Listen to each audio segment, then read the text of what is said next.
Hello everyone. तो आज हम शुरू कर रहे हैं क्लास 8 मैथ्स का सेकंड चैप्टर जो हम कर रहे थे linear equation in one variable का पार्ट 2 यानी सेकंड पार्ट। उसमें कैसे इक्वेशन को सॉल्व करना है वो मैं समझाऊंगी आपको, ठीक है। तो ये देखो दो इक्वेशन यहाँ पे दिए हुए हैं। Determine if the numbers are solution of the following equation. पिछले क्लास में हमने पढ़ा कि कोई भी दिया हुआ है, वैल्यूज दी हुई है और वो हमें चेक करना है कि इसका वो आंसर है कि नहीं है, ठीक है। तो इसको किस तरह से सॉल्व कर सकते हैं, जैसे यहाँ पे है 1/2 जो है वो इसका आंसर है कि नहीं, जो यानी जो x जो है उसका आंसर है कि y जो है उसका आंसर है कि नहीं। तो इसमें क्या करेंगे, हम y की जगह पे 1/2 पुट करेंगे प्लस 5। ये 2 और 2 दोनों कट हो जाएंगे डिवीजन में, 1 + 4 = 5। आगे आंसर, सॉरी 2 और 2 कट गया, बचा 1 + 4 = 5 यहाँ पे, और यहाँ पे दिया हुआ है = 4।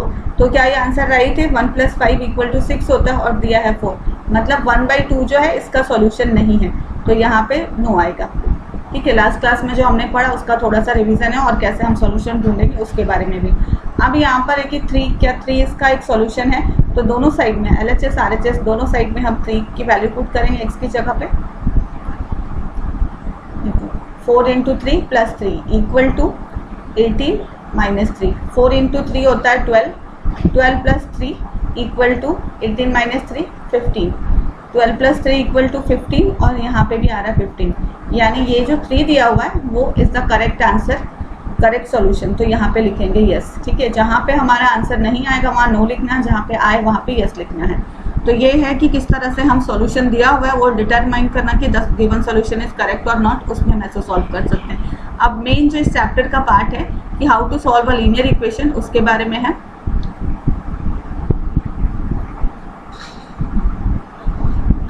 How to solve linear equation. तो सबसे पहले आइसोलेट द वेरिएबल। आइसोलेट मतलब जो वेरिएबल है, जो अभी x है y है, जो अल्फाबेट है, उसको हमें इक्वेशन में से अलग करना है, उसको दूसरी साइड पे ले जाना है, और उसके बाद फिर जो नंबर्स वाले टर्म होंगे, कांस्टेंट टर्म्स जो होंगे, उसको plus minus multiply divide whatever जो भी कुछ करना होगा वो करके हम उसका आंसर ढूंढते हैं। इसमें कैसे करना है, वेरिएबल जो होगा हमारा उसको लेफ्ट हैंड साइड पे जनरली रखा जाता है। अगर हम इसे राइट साइड पे रखें तो ऐसा नहीं कि सम रॉन्ग होने वाला है, बट एक मेथड है कि वेरिएबल को हम लेफ्ट हैंड साइड पे रखते हैं और जो हमारा सॉल्यूशन आता है, यानी जिससे हमें सॉल्यूशन ढूंढना है, उसको राइट हैंड साइड पे लिखते हैं।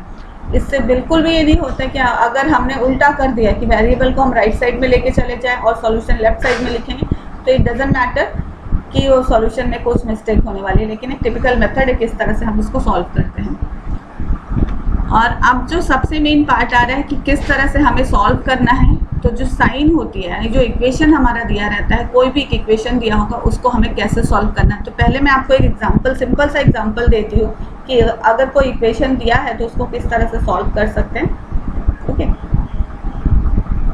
सी 3x + 2 = 5। इसमें हमें अननोन वेरिएबल जो है x, उसकी वैल्यू ढूंढनी है। तो क्या करना है, 3x को इस साइड रखेंगे, 5 हमने पढ़ा ना कि हमें वेरिएबल को लेफ्ट साइड में रखना है और जो कांस्टेंट टर्म होंगे उनको राइट साइड में ले जाना है। ये 2 को अब हम ऊपर जो हमारा 2 है ये, उसको हम इधर लेकर के जाएंगे।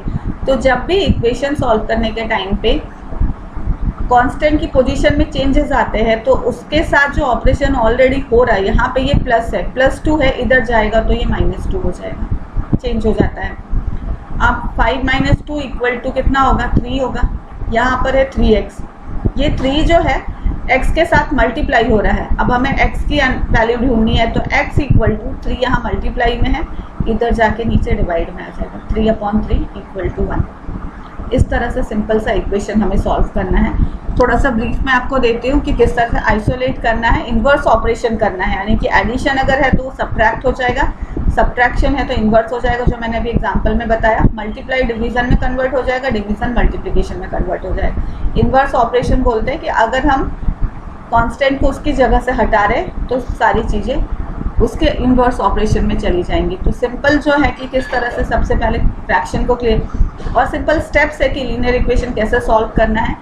फ्रैक्शन को क्लियर करना है, सबसे पहला मेथड जो होगा वो, अगर हमारे इक्वेशन में फ्रैक्शन दिया हुआ है तो हमें सबसे पहला जो काम होगा फ्रैक्शन को क्लियर करना है, लाइक टर्म्स को एक साथ ले जाना है। डिस्ट्रीब्यूटिव प्रॉपर्टीज मैंने जो इसके पहले वाले चैप्टर में समझाया था, तो उसको यूज़ करना है, ठीक है। फिर ये जनरल याद रखना है। करना क्या चीज़ है, हमें वेरिएबल्स को लेफ्ट साइड में ले जाना है और जो कांस्टेंट हमें उनको राइट साइड में ले जाना है।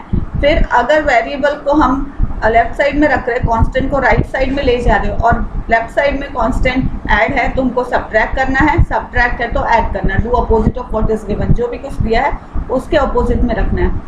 फिर सारे वेरिएबल, जो भी एक वेरिएबल होगा, एक से ज़्यादा भी अगर होगा तो आपके पास वेरिएबल एक ही टाइप का होगा, यानी एक्स होगा तो पूरी जगह पे एक्स ही होगा, उनको आइसोलेट करना है। और फिर मल्टीप्लाई या डिवाइड, अगर मल्टीप्लिकेशन है तो डिवाइड करेंगे, डिवाइड है तो मल्टीप्लाई करना है। और ऐसे करके हम अपने वेरिएबल का जो आंसर है वो ढूंढ सकते हैं, आंसर मिल जाएगा। उसके बाद फिर अगर क्वेश्चन में लिखा है कि चेक करना है तो चेक करने के लिए, जैसे मैंने अभी बताया सॉल्यूशन कैसे चेक करते हैं, जो भी हमारा आंसर है वो उसको इक्वेशन में पुट करके देखते हैं कि वो ओरिजिनली फिट हो रहा है कि नहीं हो रहा है, उस तरह से चेक करना है तो हमें पता चल जाएगा। जो सॉल्व कर सकते हैं, एक सिंपल सा एग्जाम्पल मैं आपको अभी जैसे मैंने समझाया था वो, और उसके अलावा भी मैं आपको एक और इक्वेशन सिंपल लेकर के बता रही हूँ। जैसे ये मल्टीप्लिकेशन वाला है, 3x + 5 = 7। ओके, तो पहले क्या करेंगे,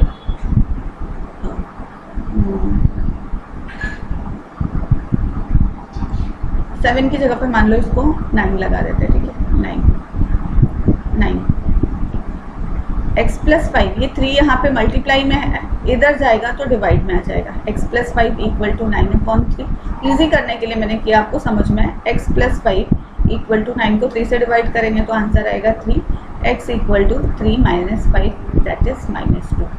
ये x की वैल्यू आई, x = -2, ठीक है। अब x = -2 इसका करेक्ट आंसर है कि नहीं, जो हमारा इक्वेशन रहा है उसमें हम डाल करके देखते हैं। इक्वेशन कैसे है, 3x + 5 = 9, ये 3 - 2 + 5 = 9। ये जो है ये पूरा मेन बड़ा ब्रैकेट डालेंगे। -2 + 5 कितना होगा, 3 होगा। 3 × 3 दैट इज 9। तो दोनों साइड में सेम आ गया, यानी LHS RHS राइट है, इसका मतलब इक्वेशन राइट है। तो यहाँ पे क्या किया मैंने, देखो यहाँ पे 3 जो है ऊपर इधर मल्टीप्लाई में था, इस साइड आकर के मैंने उसको डिवाइड में डाला। 5 यहाँ पे प्लस में था, इधर लाके माइनस में डाला। तो इस तरह से हम इक्वेशन को सॉल्व कर सकते हैं। बुक में आपके 2 एक्सरसाइज है, उसे आपको सॉल्व करना है और सारे वेरिएबल्स निकालने हैं। वेरिएबल्स की जो वैल्यू निकालनी है मतलब। और फर्स्ट एक्सरसाइज में चेक का है, तो इस तरह से आप चेक भी कर सकते हैं, ठीक है। तो ये अपना फर्स्ट चैप्टर जो है उसका पूरा कंप्लीट हुआ। इसमें आपको कोई भी डाउट है, कुछ समझ में नहीं आ रहा कि इक्वेशन और वापस से कैसे सॉल्व करना है, तो आप पूछ सकते हैं। अगर आपको ये वीडियो पसंद आता है तो इसको लाइक करें और शेयर करें, सब्सक्राइब करें। Okay, thank you.